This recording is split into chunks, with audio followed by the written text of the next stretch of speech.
O PT organizou um encontro com católicos nesta terça num novo gesto de aproximação da sigla, o PT, a sigla do Lula, ao segmento religioso. O Lula, em 22, ele mentiu ao dizer que faria de tudo para combater o aborto. Primeira coisa que ele faz como presidente é nomear uma ministra da Saúde abortista. O Lula nomeou aquela ministra, que inclusive, não sei se continua até hoje, essa ministra que defende o aborto, que o Ministério da Saúde, inclusive, fez uma campanha, nós comentamos aqui, uma campanha em relação ao aborto. Absurdo o negócio, agora já é esperado. Ficar falando do PT aqui, falar de obviedades. Doutor Urso, 9 horas e 40 minutos. Não esqueci de você, doutor Urso. Carol aqui tá me falando, esqueceu o doutor Urso? Claro que não, nunca. E aí, doutor?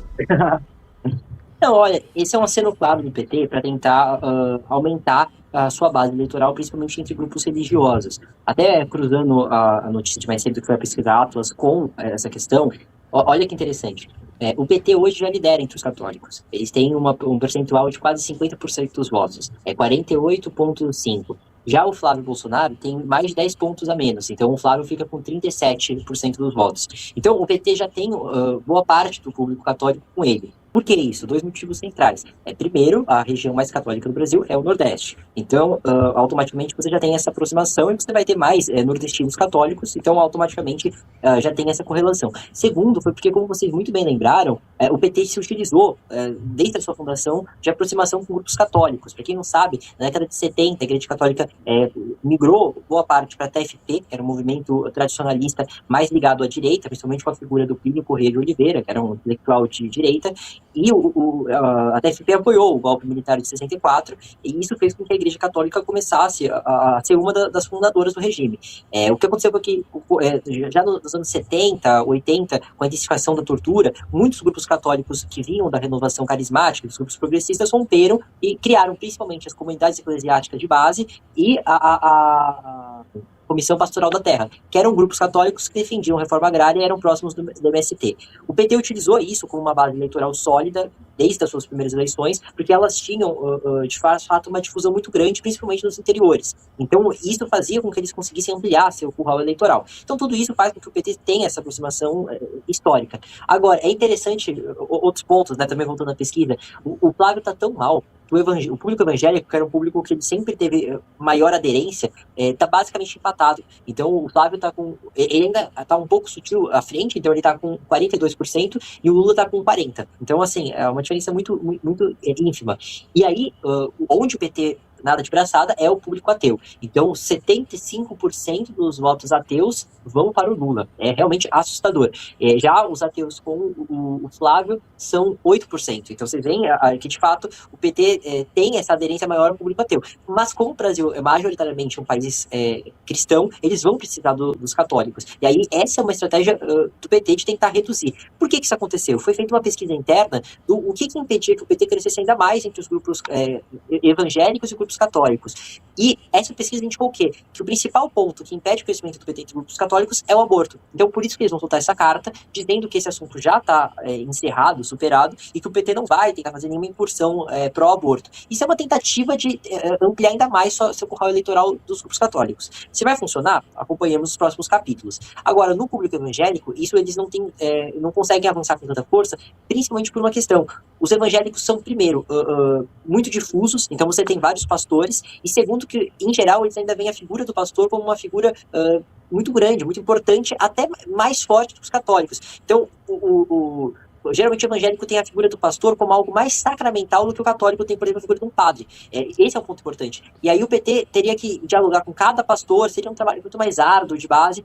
Então o PT está optando, nesse primeiro momento, por tentar ampliar sua base no público católico. Agora, eu ressalto que o Timóteo falou que é o seguinte, uma pessoa que é verdadeiramente católica, uma pessoa que é verdadeiramente cristã, não pode cair em jogo eleitoreiro. O PT é um partido que, desde a sua fundação, sempre teve uma aproximação com grupos de esquerda. A esquerda, inclusive, que é condenada pela Igreja Católica. O comunismo é criminalizado. Desde a encíclica do Papa Leão, do Leão XIII, né, precessor do atual Papa, a Rerum Novarum, ela já condenava que doutrinas como o socialismo fossem aceitas dentro do meio católico. E o PT nasce justamente desse ventre. Mais do que isso, o PT desde sempre defendeu o aborto. Boa parte dos eleitores do PT defendem o aborto. E isso nada mais é do que uma aproximação eleitoreira grosseira. Eu espero que a fé, que tem sido tão instrumentalizada para voto, dessa vez não seja. E que os eleitores católicos coloquem a mão na consciência e percebam que isso é só mais um jogo eleitoral grosseiro. Ô Gabriel, o que você acha? Assim, com toda a sinceridade do mundo, é uma das bases, o catolicismo é uma das bases antigas do PT, que são as comunidades eclesiais de base. Então, no caso, a teologia, teologia da libertação.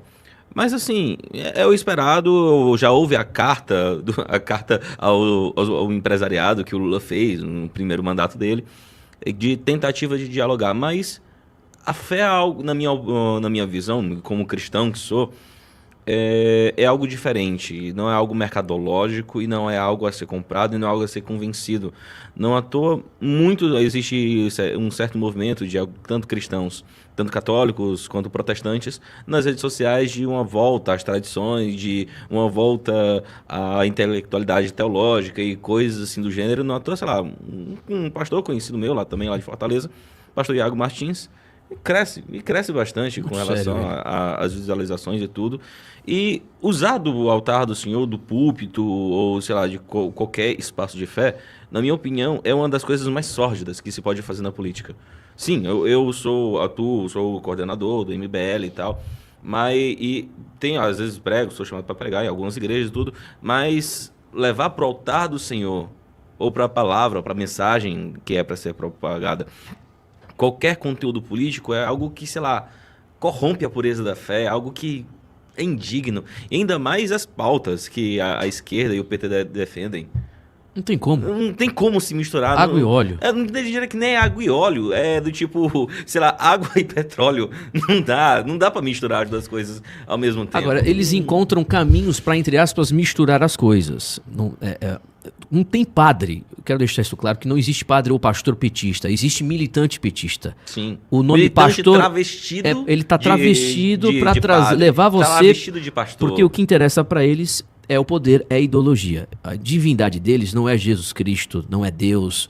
A divindade desse pessoal é a própria ideologia, é a tomada de poder. Então eles vão utilizar de Bíblia, vão dizer que são a favor da tradição da Igreja Católica e não sei o que. É tudo conversa fiada, são militantes petistas. E vão utilizar, sei lá, da causa de defesa aos mais pobres, dos mais vulneráveis. Mas, meu irmão, a igreja faz isso, mas é de maneira privada. Ela não obriga ninguém por meio do Estado para com que haja caridade e assistência aos pobres.